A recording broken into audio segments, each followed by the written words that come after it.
Welcome, welcome. Technical issues aside, to of, by, and for the people. I'm about to bring up John Ballinger and Eric Buchanan, and we are going to continue our series about the American experiment from the theoretical to the practical via conversations, from conference tables to dinner tables. We're going to do this over the course of videos, podcasts, by sharing our own experiences, asking questions, challenging our beliefs. Plus, we plan on bringing in other voices, getting other people's perspectives. With all that being said, I'm about to bring them up so you don't have to stare at my curtains anymore. Boom. John Ballinger, Eric Buchanan. It's been a really good last 20 minutes as I've tried to get my internet connection above 0.3 speed. Well, it's a good morning. Conspiracy, Clint. How are you? We're good. So forgive the background now, but we'll fix it as we move along. I'm excited about this series. I actually had a friend of ours, I think we might all know him, Mike Thompson, who his wife owns the rug rack and home decor. And he messaged me and said, this is what the country needs, is more conversations like this. And they're happening, and we're just a small group. It's not like we own this, but I'm starting to see people wanting to have these kind of conversations in different pockets. And that's kind of what we need. No one group of people is going to do what we need done. Wouldn't you agree? Isn't this a healthy thing? Absolutely. I've actually got a group of friends together and do a separate meeting on Monday evenings talking about some of the same kind of stuff. And we're actually trying to figure out how to take it more public. Recently, I also got involved in an organization called Braver Angels, which is national, which gets gets people one blue and one red for every leadership position. And I just found out over the weekend I'm actually going to be the red chair for Tennessee. Wow. So, yep, I'm involved. So anybody's interested in trying to find places that are having civil conversations, they focus on patriotic empathy, reaching across the aisle, reaching across somebody with the opposite political persuasion, but remembering that we are all Americans, we're ultimately on the same team. How can we talk to each other civilly, find places for win-wins and find places for compromise, and only limiting those places where we really can't agree, and then figuring out how to still remember that we're on the same team. I love that organization and their ideas. We'll see how it goes going forward now that I'm the Tennessee coordinator, so you guys will have to put up with me doing that stuff. You're the Tennessee Red coordinator. Tennessee Red coordinator, that's correct. Well, so let's do this, because I know we have so many topics and going forward, and there's a list of people we're going to get on, but we all kind of agreed that the first 3 or 4 of these conversations, you two actually have a lot you're wanting to get out. And I think it would be healthier for us if we got those out first. So when we start bringing guests on, we all feel like we're a little empty in the head as far as this pressure we've had of things we want to say. And today we're going to start talking about the Constitution. And I said this to you before we came on. I don't anticipate this being a one-time conversation, because the Constitution, there's people that do classes on it for years. There's 1,000 things to talk about when you're talking about the Constitution. But Eric, we defaulted to you a little bit because we wanted to talk about the structure of the Constitution and the limitations of power. That I personally wrote some stuff down when y'all were talking. And I think one of the main problems we have right now is that there are the 3 branches. None of them are really respecting the powers that the other branch has. Everybody's getting kind of jealous. Well, we want that power. We want to do that. We don't want to give that other branch the freedom to do that, because there's the exclusive powers, the shared powers, and then there's the checking powers, and everybody wants all the powers. Now, with all that being said, Eric, I'll let you start the conversation how you want to. Yeah, so let me start by saying this. There's been a lot of talk about the Constitution recently with the coronavirus lockdowns and some of the civil unrest, some of the protests, police abuse, all those issues going on all at once. And one of the questions that's come out is, as people are advocating for certain political positions, one of the questions is, well, why do we believe what we believe? Why do you have a strong opinion one way or another? And I think it's important for us as Americans to understand the basic foundation of our government and why we have the rules that we have, why we have the rules we have in the Constitution. If you don't understand those things, it's hard to criticize them, and it's hard to defend them.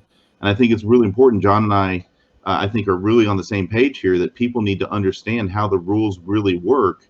If you're going to threaten to change it or tear it down, you ought to know what you're giving up, what rights are in there. If you're going to argue that we need to maintain it, shouldn't we as Americans have a responsibility to understand what it is we're arguing for to maintain? Well, and with that being said, real quick, Eric, too, I don't see if people say they want to tear something down. Usually, they say we want to tear that down to go to there. We want that. And right now, all we in is chaos. And I don't know of another form of government that has less chaos than what we have. So, in other words, I think they're wanting to tear stuff down just for the sake of tearing it down.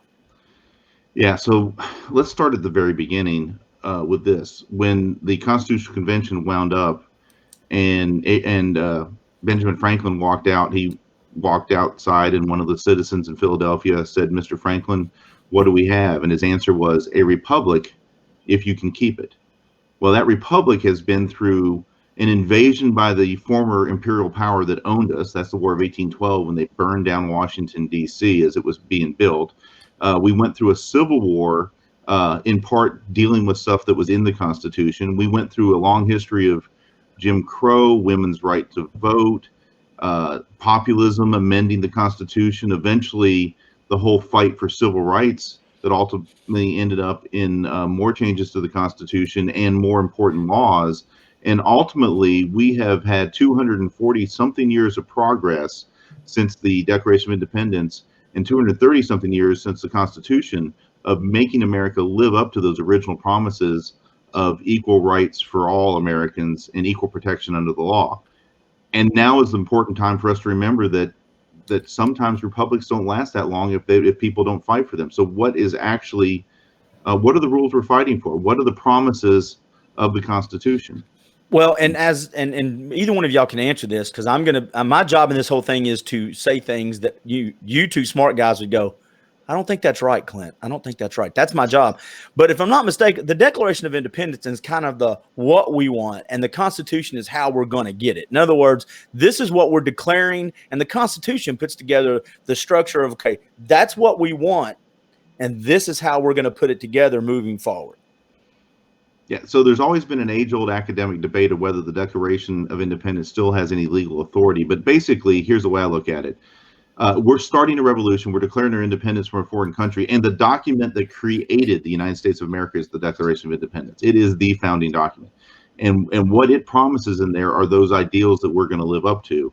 We went through a war. We went through a period of trying to figure out what kind of government we were going to have under the Articles of Confederation, and ultimately had in 1787 the Constitutional Convention, and the states got together to decide what the rules were going to be that the Articles of Confederation weren't working out, and they wrote the Constitution, and ultimately it was ratified, especially after the first 10 amendments, which we now call the Bill of Rights. And that all came to fruition in 1789 when it was passed by enough of the states. And structurally, one important thing to remember is that there were 13 different colonies, each under a separate charter from Great Britain, that each independently ultimately declared independence, but they all signed on to the Declaration of Independence. So arguably, that's when all 13 colonies became their own separate countries or states, but they were all bound together under one compact, under one promise, under one agreement, and that was the Declaration of Independence. And that was ultimately confirmed when the Constitution was ratified in the 1780s. Well, and I think sometimes we forget that the Constitution, it wasn't like everybody got in a room. We had 55 people got in a room and they were like, "This, we're all in agreement. Everybody's thumbs up." There were they're the Federalists, they're the Anti-Federalists, there are people that wanted it to stay in the states, there are people that wanted more power in the central government. And so I think we sometimes forget history as we get older, and we forget that there was a lot of conflict. This came with a lot of discussion. A lot of stuff was left out. But I think it's good to remember that the founding of our country came with some angst, just like we're kind of going through right now. I think so. John, I don't want to do all the talking. Chime in here. I'm happy to go through the whole structure of the Constitution when you're ready, but chime in a little bit, some of your thoughts. Well, so I would agree with Clint that we don't, as a society, understand the conflict that actually took place prior to forming the Declaration and the U.S. Constitution, up through that whole process, and then afterwards. And people ask me all the time, why have we been in Iraq and Afghanistan for so long and they're still not stabilized countries? And I said, well, just look at us. Look how long it took for us to be free. And the people in Iraq have no idea what it takes to be free because they don't know what that process is like. And if we don't figure out how to go back like the founding fathers did and get in the room and work through our differences, which is what the three branches should be doing. They should be, the laws come out of one, they go to another, get signed off on, and they get upheld in another. If we don't understand that simple process, and we start allowing the judicial branch to legislate morality, which they've done 2 times very recently, and now the president's done the executive order thing, and then Congress and Senate are looking at each other with their arms folded saying, not on my watch.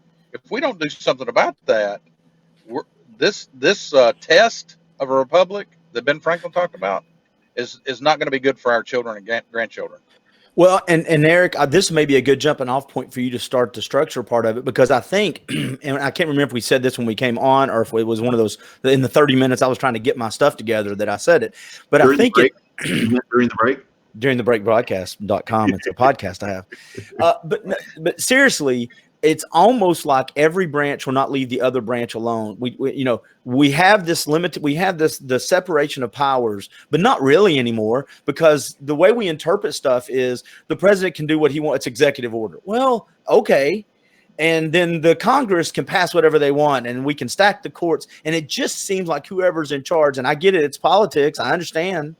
We win, we write the rules, but that's dangerous because, like we said, if the other team, air quote team, gets power next time, they're going to use exactly what you have circumnavigated the Constitution with. They're going to use that against you. It's going to be weaponized. Absolutely. So if one party goes around the Constitution to do something they want to get done, then what's stopping the other party from doing it when they're in power? That's the simple concern. That's why this conversation you're about to start, you and John, is so important. Right. And part of the genius of the founding fathers is that they recognize that the more power is consolidated in one side, one party, one group, the more dangerous that power is, and that the power of government is at best a necessary evil, that power corrupts and absolute power corrupts absolutely. So the goal of the Constitution is to make the structure of power as diffuse as possible. So let me give that basic quick lesson about this. And a lot of people here, when we talk about the 3 branches of government, I'm actually going to make this very important, clear point. There are actually 4 divisions of power in the Constitution. So Article 1 is the article that sets up the legislative branch. And the legislative branch is actually divided into 2 parts, the House of Representatives and the Senate. So the organization of government that is allowed to create laws is set out in Article 1. That's the Senate and that's the House. Originally, the Senate, those guys were elected by their state legislators, but during the populist movement, the end of the 1800s, early 1900s, we amended the Constitution to allow for the direct election of senators, so people were allowed to vote on that. It's the body that originally was supposed to protect the rights of the states. And then the House of Representatives is supposed to be the House of the people. So if you can get those 2 bodies to agree on something by passing something by majority vote, then there's still one more protection, and that protection is under Article 2, and that is the executive power of the United States. That is the president, and the president can veto a law that's been passed by both houses. And they can only pass it again over him by a 2/3 majority. So in order to get a law passed, it has to go through both houses of Congress, then the president, and then it becomes a law. And then, in theory, what's supposed to happen is if the law still is unconstitutional, then Article 3 is the judiciary, and the judges can review the law and say, hey, that goes too far. That's not something that would be allowed in the Constitution, and find it to be unconstitutional. So we have all these checks on power. Then Article 4 is the article affecting the states. And the reason why this is so important is that states are also historically, under the Constitution, supposed to be yet another check on the power of the federal government. Now, historically, the Civil War resolved, how far that goes, and then a whole lot of stuff that happened in the 1900s changed how far the power of the states are. But still, Article 4 is supposed to be a separation of power, that certain powers are reserved to the states. So let's be clear about this. Article 1, that covers the Senate and the House of Representatives, lists the powers of the legislator. And Article 1, Section 8 gives a list of things that they have power over. Now, why is it a limited list? It's not everything. The United States Congress does not have power over everything in the United States. They can only pass laws that are based on that limited list, and the general power to cover everything else is reserved to the states. Great examples are laws with marriage, laws that are the tort laws, like if somebody's hurt in a car wreck and how do you sue. Those are things that are traditionally reserved to the states. So rules about divorces and how you define marriage historically were supposed to be part of what is entirely reserved to the states. Now, one of the fights that happened in our history was basically the Civil War came down to the states were saying, well, if we don't think it's something that's covered in the Constitution and we disagree that you should have that power, federal government, we can ignore it. And in fact, the real big fight was they went so far as saying, even if it's in Article 1, Section 8 is something that the federal government has power over, we can still nullify it because each state is a sovereign state that consented to be part of this big United States. And that's effectively what was fixed by the Civil War, in addition to ending slavery, was the idea that states have sovereignty over the United States. They can't say no to federal laws. What they can, though, argue is that if the federal government doesn't have the authority in a certain area, then the states do have that authority. And it's playing out today, Clinton. Let me get to this point. Yeah. The general police power, being able to tell people that you need to stay home because we all might get coronavirus, that's not a power the federal government has. The federal government does not have authority over the health matters of the individual citizens. They're not even supposed to have a police force. That's the kind of stuff that's limited to the state. So that's why it's actually sort of properly working out right now in the United States that it's up to the governors and the state legislatures to decide what rules each state's going to follow in dealing with the coronavirus, because that's a general police power that shouldn't come from the federal government. Now, the federal government can coordinate a response and handle certain issues, but it's really deciding the basic rules for this kind of stuff is supposed to be decided by the states.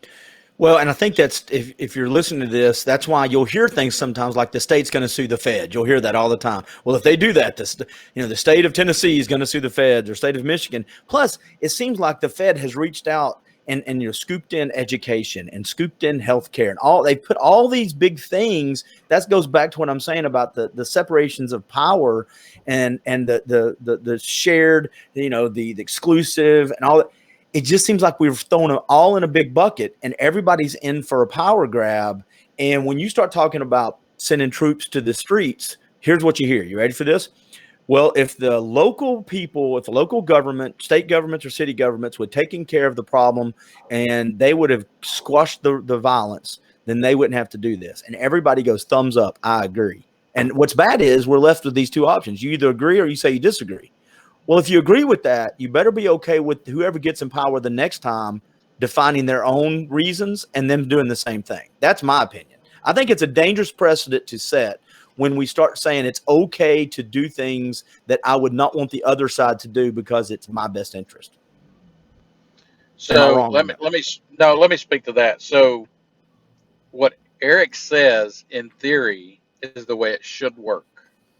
What's happened over time is the states, and I'm going to use the example in Katrina. I was in medevac at the time with the military, and the state of Louisiana did not know they need to call the federal government to request actions or assets from another state to come to their state. So for 2 days, we sat waiting on the state of Louisiana to ask the federal government for permission for another asset from another state because they didn't know. And so the states being required to have their own jurisdiction or their own ability, that works as long as they know that they need to. But I submit that not all the states and the governors know what their parameters and fences are that they should operate in. Eric? Yeah, so that's one of those yes, they should learn more. It's our job as citizens to learn this stuff. It's our job as, if you're going to be elected official, to actually read the rule book. I think that they have an obligation to learn how it basically works. Although, John, I would submit that I think FEMA and the Department of Homeland Security had a role in that in Katrina, that they should have been the ones to at least say, hey, Louisiana, we've got these guys standing by that will come help you. If you would just ask, would you please ask? But they kind of dropped the ball there too. There was some miscommunications going on so much. What? Wait. Government and bureaucracy dropping the ball? Government bureaucracy dropping the ball. You say it's not so. There's a great book called How Good Leaders Make Decisions, and it talks about the different ways that people make good and bad decisions based on your paradigms, your biases. And it starts off with a story of FEMA not making the decision to take more action on the first day of Katrina because even though they were getting reports of how bad the flooding was, they weren't believing it. And certain leaders weren't believing it because they already had these paradigms from previous hurricanes that you get those false reports. It sounds just like the same kind of mistakes military leaders make in combat based on getting bad reports and not listening to, having a preconception that a bad report is not as bad as they think it is. And it's part of how leaders make poor decisions is, don't get stuck in the same paradigm that if you get bad news that it's, that's usually not true. You need to look into it. And that was part of the miscommunication. They didn't take it seriously enough. So they didn't also do things like talk to Louisiana's government and say, if you guys want some help, you need to ask. Well, and let's go back because I'm going to try to keep us on point for this conversation. We're talking about how the structure of the Constitution, the limitations of power, and how we got to this point. We'll work our way up through this over the next few conversations to where we get to where we're at now. But again, I think it's good to go back and put, you can't put yourself in the mind of the people that did it at the time, the founding fathers, but we got to remember where they came from. They came from where there was really no separations of powers. And I think they put stuff in place. And I've said this so many times, that they saw the dangers of human nature. Once people get in charge, letting go is inherently, we all go, oh, I would totally, okay, whatever. It's human nature is hard to let go of power. So they put these things in place for this reason, and we have convoluted it so much. So Eric, let's go back to when you were talking about, you said there were 4 branches, not just 3. Well, and I want to make sure the states, but I mean, I know the 4th was implied, but it's the states, right? Yeah, there's 3 branches of the federal government, but there's a fourth check on the power. And that 4th check amounts to the fact that the federal rules are supreme to state rules under the Federal Supremacy Clause. However, the things that the federal government's allowed to make a rule about, allowed to make a law about, is limited to those things that are listed in Article 1, Section 8 of the Constitution. So if it's on that list, the federal government's rule wins. If it's not on that list, then the state government rule is supposed to win, and the federal government is not supposed to make up a rule on that. And what has happened historically is our federal government has gained more and more power. There's a great line in Ken Burns' documentary about the Civil War that before the Civil War, people would refer to the United States are something, and after the Civil War, we referred to the United States is a country. And that was kind of the biggest moment changing, so that the federal government became more important. But over time, more and more things happen, and we can just talk about briefly. The most important ones are the railroads united the nation so much in the 1890s that the United States government formed one of the first big federal agencies to oversee the railroads, and they used the commerce power of Article 1, Section 8 to do that. And then by the Great Depression, Franklin Roosevelt wanted a lot of laws that would help people get through the Depression, and we can debate how good his ideas were and how well they worked, but the struggle that he was having was, in order to have the federal government take these dramatic actions, it was reaching beyond what was allowed in Article 1, Section 8 for the list of things the federal government's allowed to do. There ultimately was a Supreme Court case called, the attorneys refer to as the Wheatfield cases.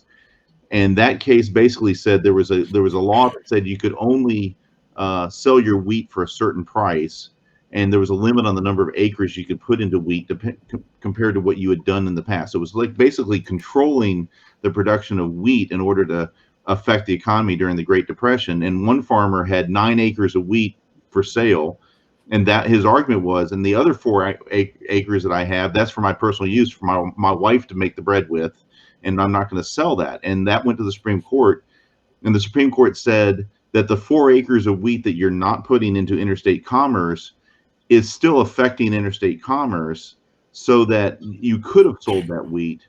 Therefore, we're allowed to regulate you under this law because you have more than 9 acres in production, even though you weren't going to sell the other 4 acres in interstate commerce. Therefore, the power of the federal government to affect interstate commerce is so broad that it basically affects everything now.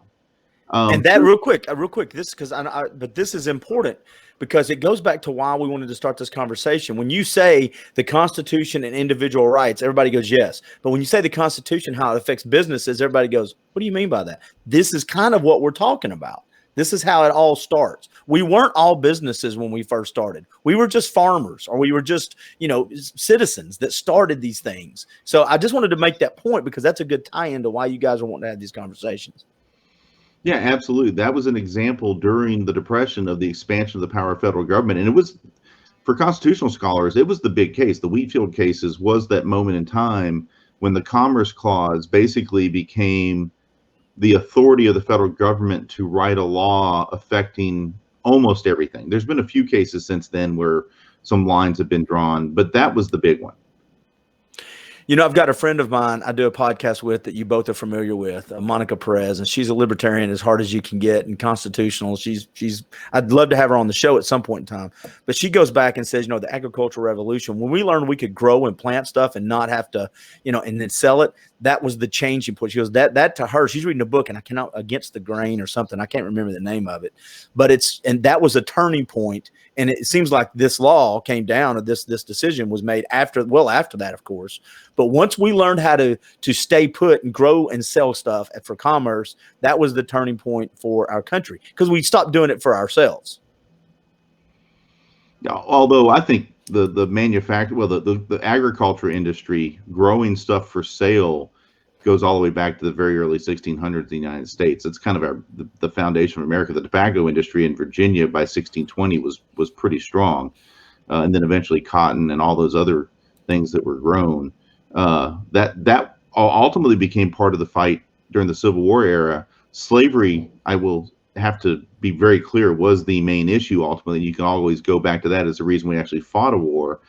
But states' rights and the limitations on federal power was something that was part of that mix. But then there was also the whole big fight between the New England states wanting to have industry and the southern states wanted to have agriculture, and they wanted to sell their raw materials and then buy stuff cheap. And if you wanted to buy, say, a grandfather clock or a pistol or some other mechanical good, it was cheaper to buy them from the north than buy it from Great Britain, because the north had because the United States was putting import duties on stuff coming from Europe. And that was part of the fight of the Civil War, the federal government was protecting American industry over European industry. And that, again, went back to the powers of the Constitution. Go back to that decision you were talking about. The big, what was the Wheatfield case happened during the Great Depression. The federal government was trying to limit the production of wheat and regulate it. And the farmers basically were saying, but if I'm growing it for myself, it shouldn't be regulated. And ultimately, the Supreme Court said, no, if you're growing it for yourself, that means it's not going into interstate commerce. Therefore, that affects interstate commerce. Well, and that's the government arm reaching out and scooping. And then, John, when we have talked, this is how it affects business on a daily basis. You see this all the time. As a matter of fact, one of your biggest frustrations when you came on Marketing Mix Radio with me was about these layers of paperwork and bureaucracy between us and the government as a business or individuals. And it seems like if you look at what Eric just said, and then you look at the world John and you and Eric live in, it's hundreds of years of these layers of the federal government just getting between us and what we're supposed to be able to do. Am I saying that right? Do you see that every day, or am I wrong? No, you're correct. So it's the U.S. Code. Let me go back before I answer that question. What I see on my side is the federal government tells the states, if you want federal money, this is what you're going to do. And the states not being able to say, you know what, we don't need your federal money. This is what we're going to do. And that really came out during Obamacare in a big way, where the federal government was saying, hey, we'll give you all this money if you set up your own exchanges in the state of Tennessee for small business owners. And nobody knew how to set up a small business exchange for health insurance. So, and then when there started getting some traction to that, the big insurance companies come in and said, you know what, we're going to shut that down. So it seems to me that this U.S. code, Eric and I've talked about the Administrative Procedures Act that just keeps getting larger and larger, that businesses need to comply with, that they have no idea they need to comply with until something goes wrong in their business and they get that 149-page document from a law office on all the items they've breached. That's when they find out. Well, Eric, don't you both think that one of the reasons that government's not good at these big giant things like education, when that's, education, healthcare, is because that's not what it was set up to do? I mean, we're putting these expectations and lumping all of these things onto an entity that was not set up to carry this much weight. Eric, that's a you question, I guess. Yeah. So let's start with this. Answer that question. The government's not the best at most things. Most things are better done if it's not by the government. The government is pretty darn good at the military and protecting our country from foreign threats. The government's a pretty good place to put the power of courts to decide disputes. The government is a great place to have a basic police power. You don't want people doing vigilante justice. You want to have the government enforce the peace and enforce the laws. And if people hurt each other's or each other's property, that's the job of the government to come and ensure that that doesn't keep happening, and to provide a court system to settle disputes. And this is part of the going back to our constitutional questions and the basic issues of the civil justice and criminal justice system, is the government has criminal laws to keep people from doing stuff to hurt each other, and then we have civil laws to provide a way for two different private parties to resolve disputes. Now, when the government gets away from those functions, roads, fire engines, that kind of stuff, those are things that government should do, but not necessarily the federal government. But then we can make a case for, what about interstate highways? That might be a good place for the federal government to be involved. Well, then you run into the problem of what authority does the federal government have to do that originally under the Constitution? And I think you can make a decent argument that the interstate commerce power to affect interstate commerce gives the federal government a role in setting up the interstate highways so that we can actually have interstate commerce. But the federal government does not need to be regulating streets in downtown, say, Chattanooga, Tennessee, where we are. And the federal government doesn't need to be handling schools in cities. That's not something that was in the commerce power. That's not something that was anywhere in the articles, Section 1, Section 8, outlining what the power of the federal government is. I would make a strong argument that the Department of Education in the United States is unconstitutional. It shouldn't be in the powers of the United States government. It should be the power of the states. And that goes back to the part of your question: can the government handle these things? Well, a lot of things the government has a bigger role in: roads, schools, fire departments, basic activities like that. That's what cities and counties should do.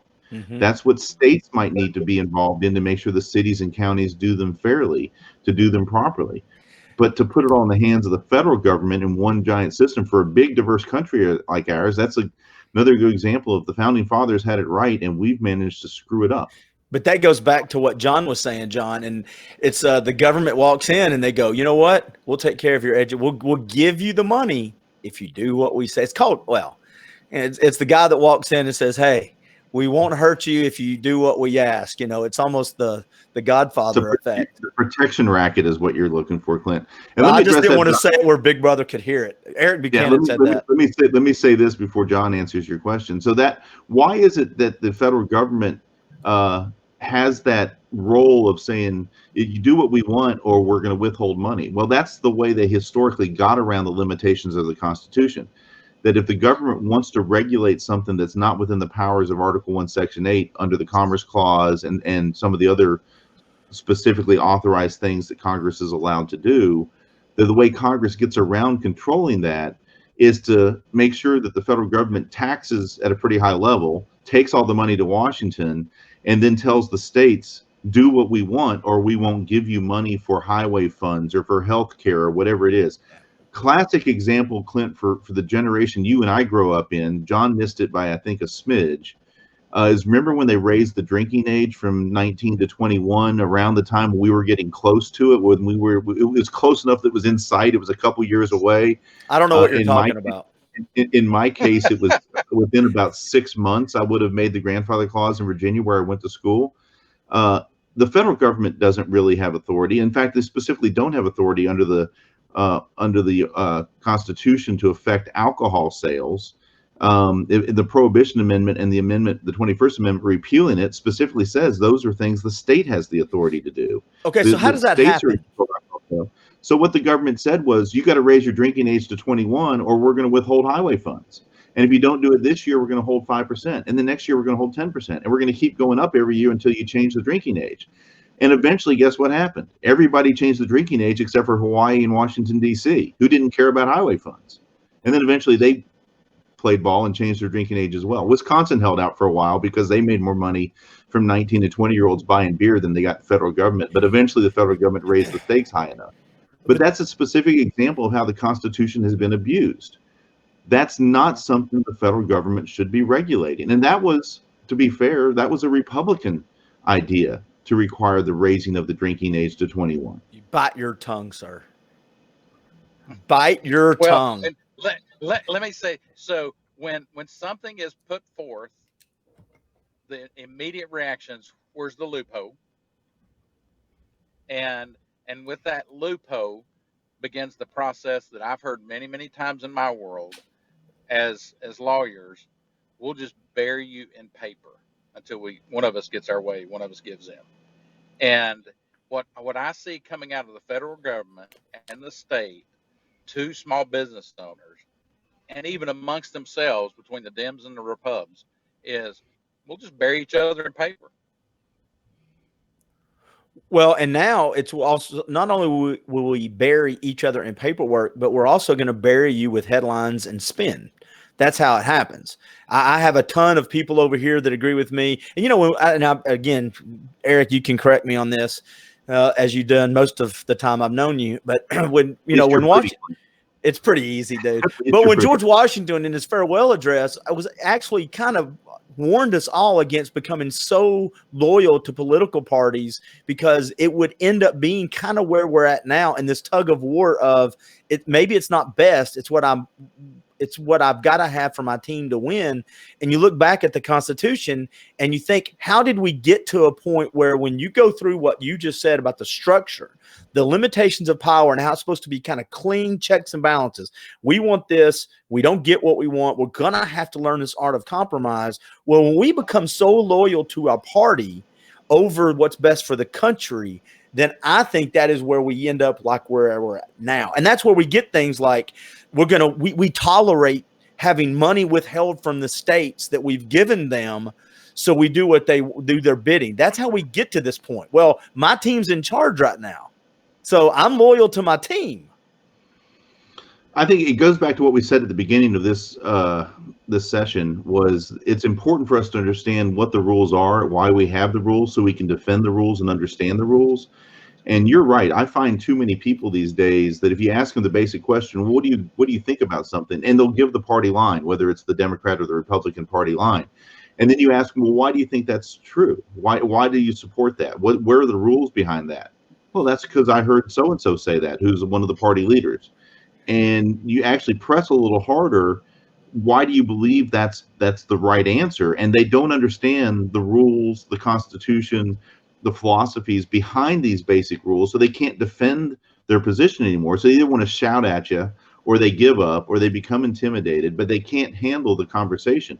And I think as free citizens in a free country of by and for the people, we have a darn strong obligation to figure out how our country is supposed to work if we're going to keep it. If it's still going to be a country of by and for the people, we better learn how it actually works and make sure it's working properly. And people voting and believing just because, well, my grandfather was a Democrat and I'm a Democrat because everybody in my family's been a Democrat. Well, why are you a Democrat? Because everybody's a Democrat in my family. Well, why do you agree with their policies? Because I'm a Democrat. And I've replaced the word Republican. It's exactly the same. It's the circular argument. Why they understand it. Absolutely. Well, and real quick, John, you see the byproduct of this all the time, daily. insurance companies use these things that we've been putting in place to either deny claims or make it so hard. And Eric, you do too. But John, that was one of your frustrations when you reached out to me. Right. It is. It's the ignorance of the general population they don't know what they don't know. So therefore, because the government or any other entity they're dealing with knows they don't know, then they can take full advantage of them. Well, and they don't want to know. That's what I'm Well, finding. A lot of people don't want to know. I do think that's correct. I think we have reached a point in society, as long as we've got our cell phone, internet, Taco Bell, that we're comfortable. But I do think there are people that are finally wanting to know, and they're raising their head up. That's been down for so long. There are a segment and I see that as I travel, people saying, you know what, we want to know, but where do we turn to know? And we know what the truth is. Eric, unless you got something to say, I've got a couple questions. I was just going to ask you some specifics. Let me finish up on the structure of the Constitution, because please do something important a little while ago. And let's keep it on topic for just a minute, if you don't mind. So we've got, Article 1 is the legislature, that's the Senate and the House of Representatives. Article 2, let's make sure we do this right, is the executive branch, that's the president. Article 3 is the judicial branch. Article 4 discusses the relationship with the states and each other. So I'm going to throw this out as what we call a rhetorical question for lawyers. Where does it say in the Constitution that Congress can delegate its powers of creating laws to federal agencies?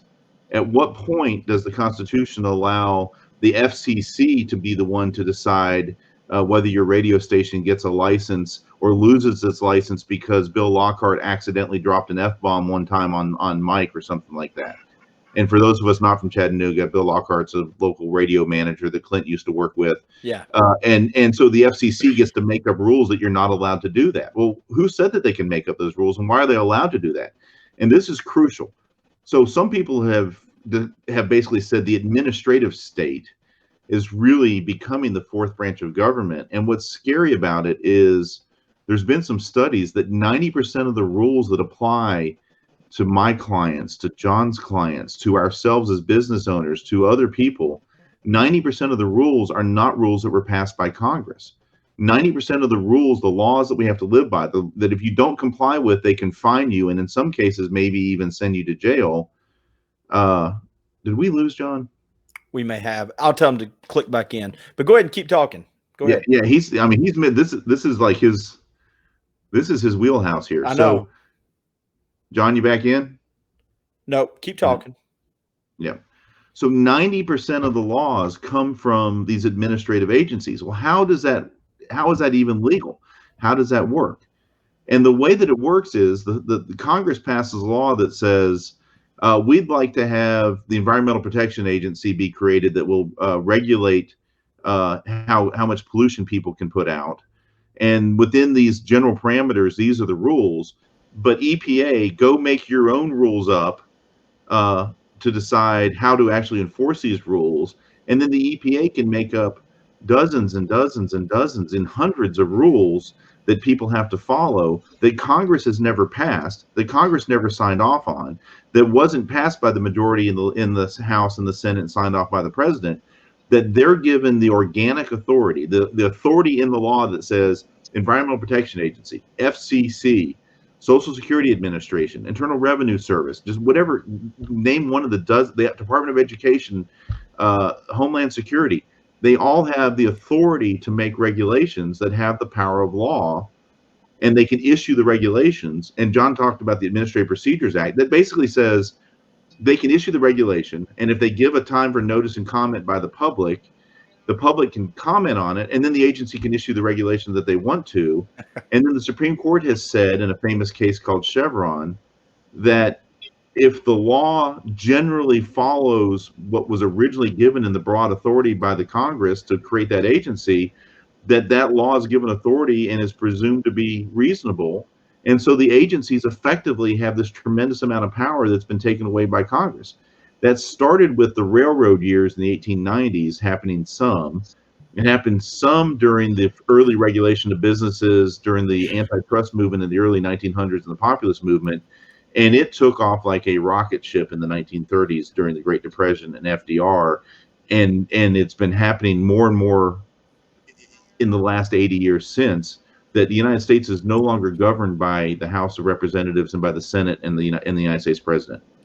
But this is how We're governed by administrative agencies created by the federal government that can do whatever the heck they want to in their little realms of authority. And this goes to you, John. Who granted that authority? So you missed it when you were frozen, John. We were talking about, so the way it works is Congress passes a law that says FCC, SEC, whatever the agency is, you have the authority to issue the regulations within this range. This is what you're allowed to go regulate. Environmental Protection Agency, your job is to make the air 80% cleaner, is what they said in the 1970s, whatever the actual rule was. And as long as they issue rules reasonably focused on doing that, if they want to make rules that says every single smokestack in the United States has to have a filter that cuts out 90% of the particulates or 100% of the particulates, as long as it reasonably followed that general rule that Congress passed to improve the air quality, then the Supreme Court has said that that's constitutional. Here's how this happens, because if you don't define your term reasonably, and this is it's also in the Constitution, it's in the Declaration of Independence, these vague, ambiguous terms, but like reasonably, right?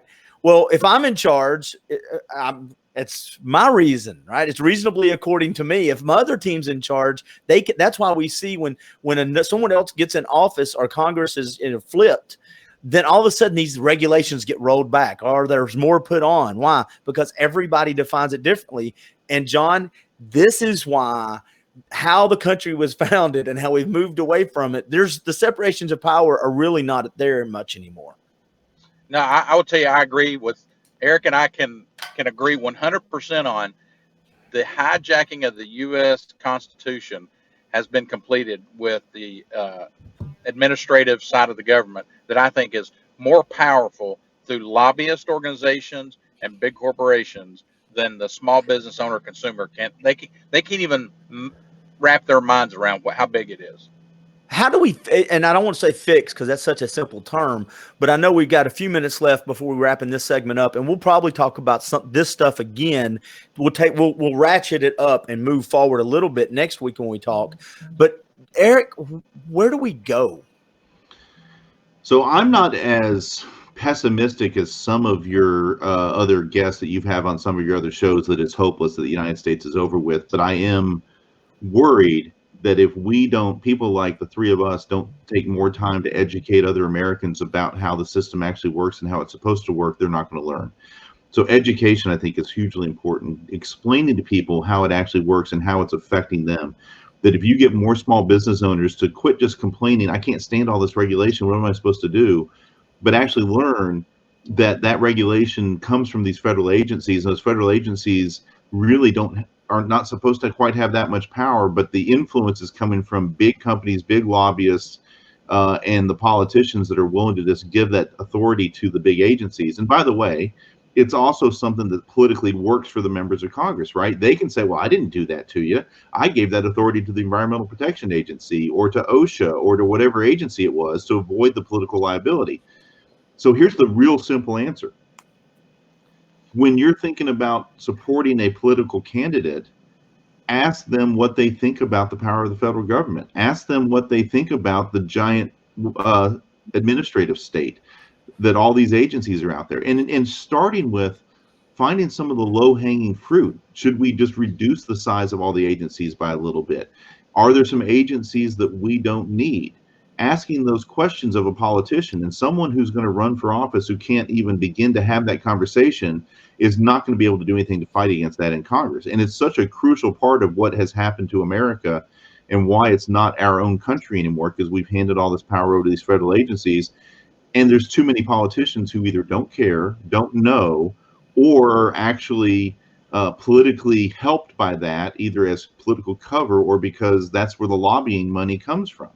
And we've got to start paying attention to that. Otherwise, we have become in some ways a country of, by, and for the big money of either big nonprofit organizations or big companies.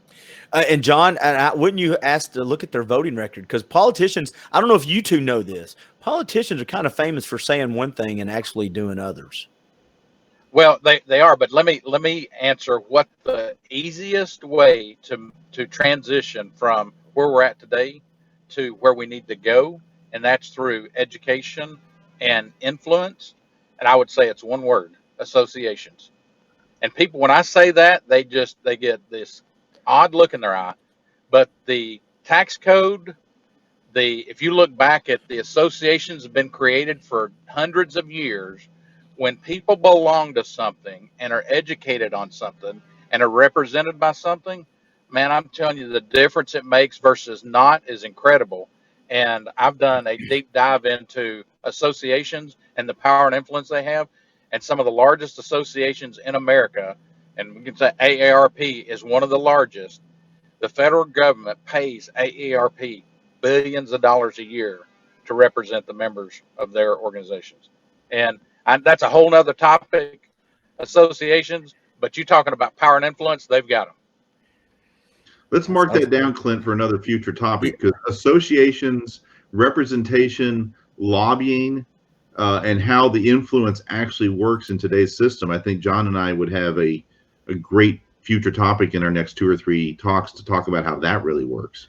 Maybe that's a good topic for next week, and we'll start off a little more about the Constitution, because I also, at some point in time, and the good thing about these conversations, they can ebb and flow. We don't have to stay strictly moving forward. We can backtrack a little bit, but at some point in time, I would love to have a conversation with you, Eric. Maybe it's not even off the air, but it's about why we did away with the Federalist Papers and went to the Constitution. There's angst in that those decisions are, I think, pretty fundamental on why we are where we're at.